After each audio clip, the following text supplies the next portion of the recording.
Welcome. In this video I'm going to be taking a look at this NEXPOW inverter generator. So this was provided to me by the distributor, but they're not compensating me for this video and they're not agreeing before I post it. If you find this video helpful and you want to purchase one of these, I'll put a link to it in the description on Amazon, and if you use that link it helps me out a little bit and doesn't cost you anything extra. So this is rated at 2250 starting watts and 1800 running watts. It lists some features here. It says lightweight, easy to move, powerful engine, super silent, parallel design, so you can hook two of these up in parallel, has a carbon monoxide alert function, and it has pure sine wave output. So I'm going to go over some of the setup and usage of this, but you do want to make sure you read through the manual and follow all the safety precautions. There's an alert right here about carbon monoxide. It can be very dangerous. You never want to use something like this inside. And I'm sure there are going to be many other safety precautions which will be covered in the manual. So let's get this open. There's a warranty card. Let's look through this real quick. So here it talks about safety notice, how to use it, read through all that.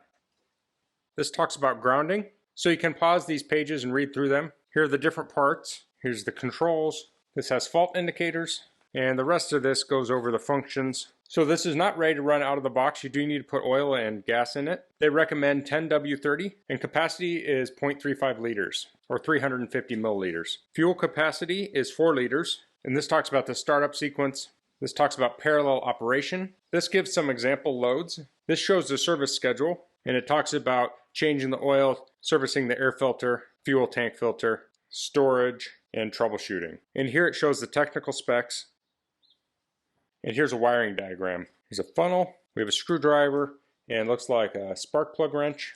Here's the generator. Let me pull it out.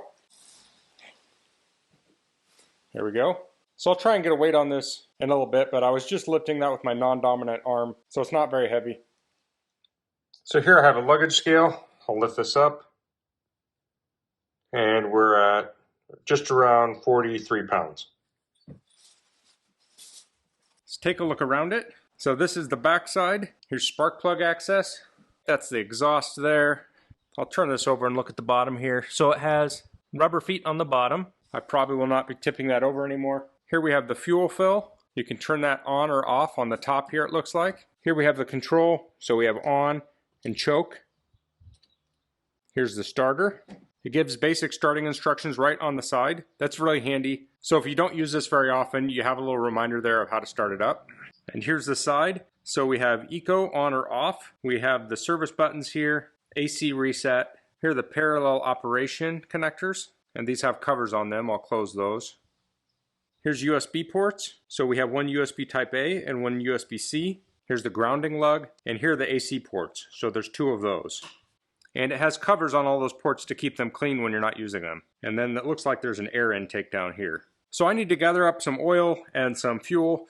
We'll get the oil put in here and we'll test this out. Okay, so the first thing I need to do is put some oil in here. It takes 350 milliliters. So it came with a screwdriver. This is actually a double-ended screwdriver. That's nice. We'll take these two screws out here on the left. Now these are captive screws, so you can kind of pull out on this and then unscrew. And then there are clips in the middle. We'll just pull out on this and it'll pop loose. So you can see it hinges off here and there's clips in the middle. So the oil fill is down here. I'll unscrew it. Now this came with a funnel. It clips together here to help you fill this. So I'm using some 10W30 lawnmower oil. You can use regular motor oil. This was just a smaller container. I got this little mixing container with graduations on it, so I'll fill it up to the 350 milliliter mark. Put the funnel in here and I'll pour it in the funnel. Now I do have some cardboard under here because I'll probably spill some. And I'm going to pour very slowly.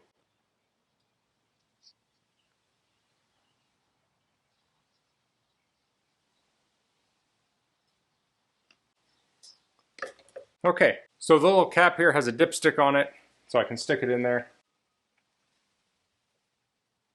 And I can check that I'm between high and low, and it's right there in the middle. So I'll plug that in, I'll wipe up any little oil here. Okay, so now we can put the side back on. It will clip in here on the right, and then we'll push in on the center on those clips, and then we'll screw down these screws. So now we need to put fuel in it and we can start it. Okay, so I've got some gas for it. Now they recommend 92 octane. My gas station only had 91 octane, and this is an alcohol-free fuel. I'll unscrew the gas cap Now the on-off for the top is venting for the gas cap. Inside the fuel fill is a filter. So the capacity on this is 4 liters. I have a gallon of fuel, which is around 3.8 liters.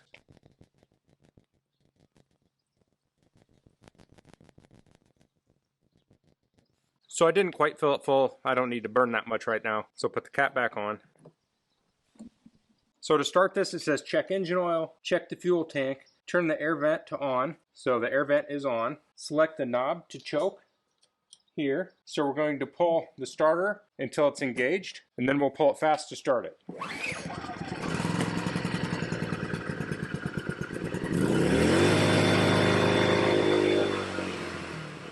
So now it's running.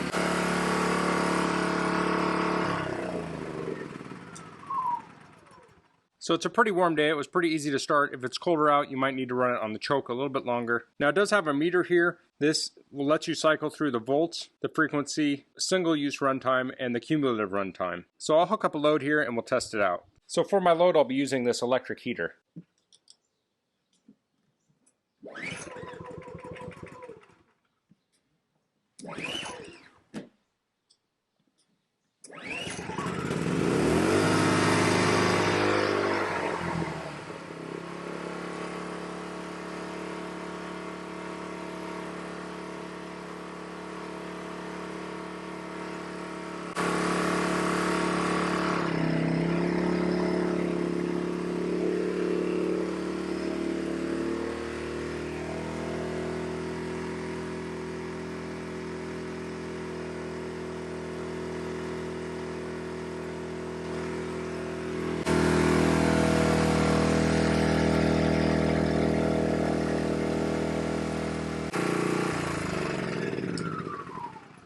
Okay, so I did a couple of things there. It has this eco switch, and you can turn that on, and it will lower the speed of the generator, and it will ramp up as you need more energy. So at idle, it was running lower.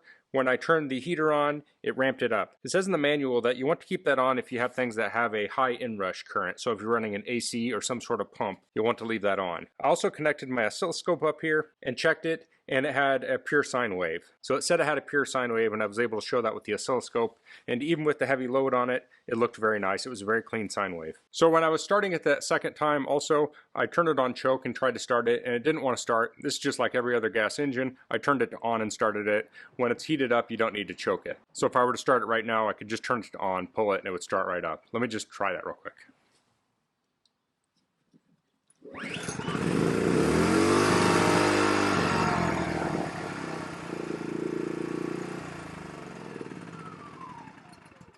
So as you can see, that started super easy. So when I was looking at it, I suspected the exhaust was on the other side, and it is. Now I'm in front of my garage door with the door open, and it's getting kind of stinky around here. It's just kind of windy, and I had to film this way. In actual usage, I would probably close the garage door and just run the cord under the door, or keep this away from windows, doors, things like that. But otherwise, it worked very well. Now, if there's one issue I have seen here, is that with this cord, when you're using a brick like this, it's hard to plug it into the bottom plug. Not a huge issue. If I was just running this heater, I could plug it into the top, although really I'm going to be plugging in a heavy-duty extension cord anyway. It's probably not very often I'm going to plug anything like this into the bottom.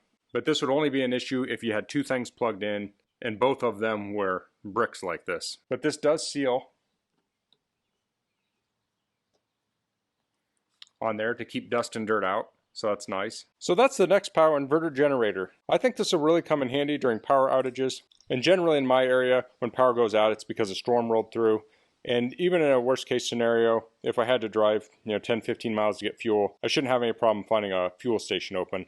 Usually the power outage is pretty sporadic, and I wouldn't have to drive nearly that far to find a station with power. So when this is on the high mode, it's about as loud or a little less loud than a lawnmower, a gas lawnmower. On the low mode, it's quite a bit quieter. So if you're running a small load like running a refrigerator, it's going to be a lot quieter. And this is definitely a lot quieter than those open frame generators. Those things are really loud. This is much more pleasant. I really like the size of this too. It's not going to take up a lot of room, and it's really easy to lift with one hand, so I can load it in the back of the car. Because if you're a good neighbor, you're going to loan your generator to other people when they have outages too. So I suspect I'll have to do that on occasion. So that's all I'm going to cover in this video. If you have any questions, please leave them in the comments. If you like this video, please click like. If you haven't subscribed to my channel, I'd appreciate if you could do that. And thanks for watching. Until next time, goodbye.